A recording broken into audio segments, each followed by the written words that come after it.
ऐसा नहीं है कि अगर रघुराज प्रताप जी ने तलाक के लिए कोर्ट में अर्जी दी है तो वो देश के पहले ऐसे आदमी है जिसने तलाक के लिए कोर्ट में अर्जी दी है। उनका संवैधानिक अधिकार है, अगर वो किसी से विवाह करना चाहते हैं तो वो भी उसकी व्यक्तिगत इच्छा है, उनका व्यक्तिगत फैसला है और न्यायालय और संविधान उस चीज की उनको अनुमति देता है। यहाँ पे तो हमें ये देखना होगा कि रघुराज प्रताप सिंह जी ने आज तक कहीं पे उनके खिलाफ ना तो कभी कोई अपमान किया है, ना ही उनके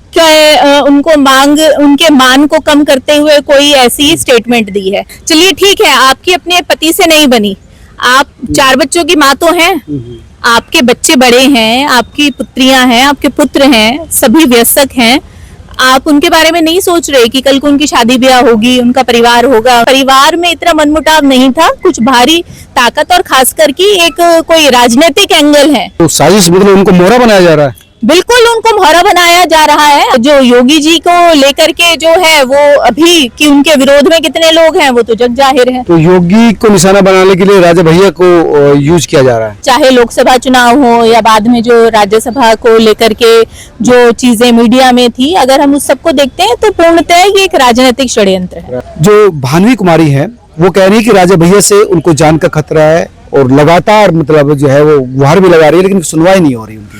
देखिए, ये एक तरीके से पारिवारिक विषय है और इसमें किसी का भी बोलना सही नहीं है। और हालांकि जिस तरीके से मीडिया के बीच में ये बातें आ रही हैं तो उनके जो मामले हैं वो कोर्ट के समक्ष विचाराधीन है और किसी भी स्तर पे आपसी जो पति पत्नी का जो विवाद है वो मीडिया में आना ही नहीं चाहिए, क्योंकि वो सॉल्यूशन पत्नी क्या करे बेचारी, जब कोई सुनने को तैयार नहीं। राजा भैया आप जानते हैं कितने दबंग है, कितने हथियार उनके सामने आए, आप देखो कैसे कैसे खतरनाक हथियार है। देखिए, हथियार किसके हैं? लाइसेंसी हथियार हैं। और अगर आप शस्त्र पूजा की तरफ इशारा कर रहे हैं तो शस्त्र पूजा तो प्रधानमंत्री जी भी करते हैं, बहुत सारी ऐसी सोशल मीडिया पे पिक्चर है, मोहन भागवत जी भी करते हैं जो आरएसएस के चीफ हैं।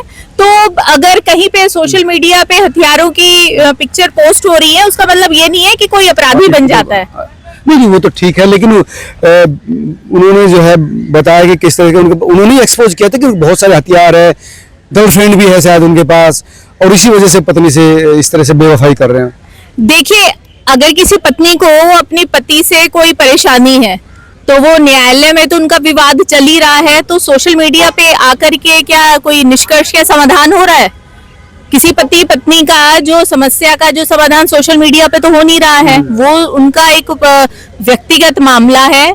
और दूसरा, ठीक है, आपने भानवी जी के बारे में कहा कि वो सोशल मीडिया पे आकर के लिख रहे हैं, पर मुझे नहीं लगता कि रघुराज जी ने उस चीज का कहीं पे भी कोई जवाब दिया है या उन्होंने किसी मंच से, पब्लिक प्लेटफॉर्म से या सोशल मीडिया से अपने पत्नी के बारे में कुछ कहा हो या उनके लिए कोई अपमानित शब्द यूज करे हो या कुछ भी ऐसा कहा हो। तो यहाँ पे हमें एक न्यूट्रल होकर के पहले चीजों को समझना होगा कि असल में समस्या क्या है।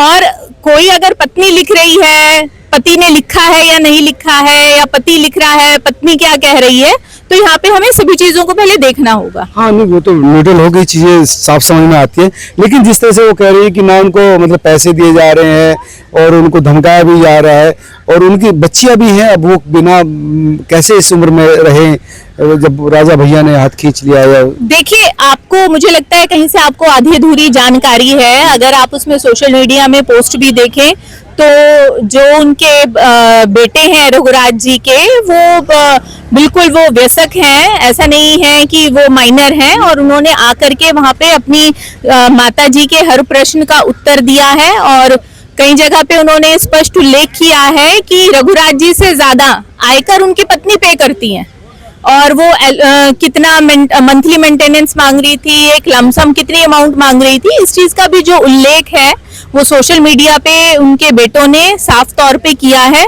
और दूसरा, आप ये देखिए कि रघुराज जी ने या उनके बेटों ने पहल आकर के कहीं सोशल मीडिया पे किसी प्रकार की कोई पोस्ट नहीं की। अगर कहीं पे किसी प्रकार के एलिगेशन लग रहे हैं तो हाँ, ये तो सबको हक है ही कि वो अपनी सफाई पेश करे, पर इसके लिए अगर हम ये देखें तो रघुराज जी ने कोई स्पष्टीकरण भी नहीं दिया है, ना ही उस छीटाकशी का कोई जवाब दिया है। तो वो अपने आप में ही उनके से चरित्र का पता चलता है कि वो कितने सुलझे हुए व्यक्तित्व हैं। नहीं तो अगर आप यहाँ पे किसी और आदमी को देखते, किसी रैंडम आदमी को देखते, तो वो कोई इतना बर्दाश्त नहीं करता। नहीं, वो तो नहीं करता, पर वो एक्चुअली क्या है कि इतने बड़े नेता हैं, पावरफुल आदमी हैं, उन्हें लगता है कि जरूरत नहीं है पत्नी का जवाब देने की। नहीं, देखिए, किसी भी आदमी को अगर आप सोशल मीडिया पे अपमान कर रहे हैं तो क्या किसी को अपमानित फील नहीं होगा? वो ये क्यों सोचेगा कि भाई जरूरत नहीं है? पर सच्चाई जो है वो सबके सामने है। अगर आप ये कहेंगे कि भाई हाँ ये सूरज है या ये चंद्रमा है, तो उससे कहने से तो वो स्थापित, वो तो जो सत्य है उसको प्रमाण की क्या आवश्यकता है? उसको कोई आवश्यकता अभी नहीं। बड़ा आरोप ये था कि वो पत्नी को इसलिए तलाक दे रहे कि उसको किसी नई लड़की के साथ शादी करनी है, गर्लफ्रेंड है जिनके साथ वो रहते हैं। देखिए, अगर किसी ने किसी से शादी भी करनी है और दूसरा अगर पहले किसी ने कोई तलाक की अर्जी लगाई है तो वो उनका संवैधानिक अधिकार है। ऐसा नहीं है कि अगर रघुराज प्रताप जी ने तलाक के लिए कोर्ट में अर्जी दी है तो वो देश के पहले ऐसे आदमी है जिसने तलाक के लिए कोर्ट में अर्जी दी है। उनका संवैधानिक अधिकार है। अगर वो किसी से विवाह करना चाहते हैं तो वो भी उसकी व्यक्तिगत इच्छा है, उनका व्यक्तिगत फैसला है, और न्यायालय और संविधान उस चीज की उनको अनुमति देता है। और वो अगर उन्होंने पिटीशन लगाई भी है तो वो संविधान के दायरे में लगाई है, संविधान ने उनको अधिकार दिया है। और वो उनकी पत्नी को भी चाहिए कि अगर सोशल मीडिया में आकर के तो कोई निष्कर्ष नहीं निकलेगा, अगर डिवोर्स का केस है या अदर केस है तो वो न्यायालय में जाकर के अपनी बात रखें। रास्ता क्या निकले? अब इस मामले में आपका क्या राय है कि इस तरह से कैसे जो सिचुएशन है वो शांति की ओर जाए? देखिए, हस्बैंड वाइफ के बीच में, पति पत्नी के बीच में जो एक पारिवारिक जो भी ऐसे मसले होते हैं वो लास्ट में आकर के उनमें समझौता ही होता है।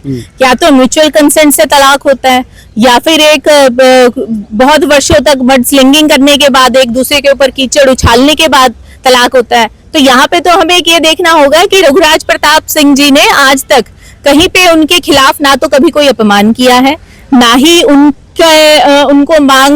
मान को कम करते हुए कोई ऐसी स्टेटमेंट दी है। तो यहाँ पे हमें ये चीजों को भी देखना होगा, एक तरफा होकर के एक एज अ विक्टिम कार्ड की तरह से उस चीज को कि भाई ठीक है महिला है, बेचारी है, उस नजरिए से नहीं देखना होगा। तो ये विक्टिम कार्ड भी खेल रही है। देखिए, हर चीज है आपके सामने है। कोर्ट के अंदर जब चीजें हैं तो आपको सोशल मीडिया पे आपको कौन सा न्याय मिल रहा है? या आपको सोशल मीडिया पे तलाक मिल रहा है, या आपको सोशल मीडिया पे आपका समझौता हो जाएगा? अगर आप सोशल मीडिया की तरफ का रुख अपना रही हैं तो उससे तो आप अपने परिवार की जगहिसाई कर रही हैं। चलिए ठीक है, आपकी अपने पति से नहीं बनी, आप 4 बच्चों की माँ तो हैं, आपके बच्चे बड़े हैं, आपकी पुत्रियां हैं, आपके पुत्र हैं, सभी वयस्क हैं। आप उनके बारे में नहीं सोच रहे कि कल को उनकी शादी ब्याह होगी, उनका परिवार होगा। उनके कई बार ऐसे परिवार में स्थिति होती है कि भाई आपको बहुत सारा अपमान का सामना करना पड़ता है। कोई भी आदमी हो, चाहे भगवान राम हो, माँ सीता हो, सभी ने किया है। तो एक माँ होने के नाते ठीक है, आपको अपने पति से आपकी सहमति नहीं है तो आपको बच्चों के प्रति तो सोचना चाहिए। कई बार महिला ऐसा महसूस करती है कि उसकी इज्जत नहीं हो रही, सम्मानित महसूस नहीं करती, इसलिए मुझे इंडिविजुअलिटी की वजह से भी कई बार ऐसे स्टैंड लेनी पड़ते हैं। नहीं, देखिए, मुझे एक माँ होने के नाते मुझे नहीं लगता कि आप इतने कठोर वो करें कि आप अपने बच्चों के भविष्य के बारे में ना सोचें, कि बच्चों को सामने जाकर के समाज को भी फेस करना है। तो आप ऐसे अपनी उस चीज को लेकर के आप अपनी आंखें कैसे बंद कर सकते हैं? म्यूचुअली आपको इस पर कंसर्न बनाना चाहिए। बिल्कुल, देखिए, ये जो चीजें हैं जो व्यक्तिगत, उनको नहीं उछालना चाहिए। और ये बिल्कुल परिवार को बैठ करके, ये पारिवारिक मसला है और ऐसे मसलों को कोर्ट में भी नहीं जाना चाहिए। देखिए, जो कोई भी आदमी या कोई भी औरत अगर अपने व्यक्तिगत संबंधों को और खासकर पति पत्नी जैसे नाजुक संबंधों को लेकर के अगर न्यायालय के समक्ष में जाता है तो जो भी पॉसिबिलिटीज थी, जब उसे लगा होगा कि नहीं अब कहीं से कुछ नहीं हो रहा है, वो तभी हार करके जाता है। और इतना प्रतिष्ठित परिवार अगर कोई गया है तो उसके कोई ना कोई कारण होगा। और सुनने में तो ये भी आ रहा है कि परिवार में इतना मनमुटाव नहीं था, कुछ भारी ताकत और खासकर की एक कोई राजनीतिक एंगल है जिसकी वजह से जो रघुराज प्रताप सिंह जी का पिछले समय में जो एक राजनीतिक कद बहुत बढ़ गया है उत्तर प्रदेश में, उसको डाउन करने के लिए, उसको खत्म करने के लिए भी एक ये राजनीतिक साजिश है। तो साजिश मतलब उनको मोहरा बनाया जा रहा है। बिल्कुल उनको मोहरा बनाया जा रहा है, और हमें भी देखिए इस चीज के हमारे पास पुख्ता प्रमाण नहीं है, पर एक जो हमने भी सुना है, क्योंकि और कोई कारण बनता नहीं है। इतना प्रतिष्ठित परिवार है, कोई धन संपत्ति की कमी नहीं है, वो अपना इंडिपेंडेंटली रह रही हैं अपनी बेटियों के साथ, तो ऐसा क्या कारण है कि आप सोशल मीडिया पे आकर के अपमान कर रही हैं? उसका तो कोई कारण समझ में आता नहीं है। और जो योगी जी को लेकर के जो है वो अभी कि उनके विरोध में कितने लोग हैं वो तो जग जाहिर है।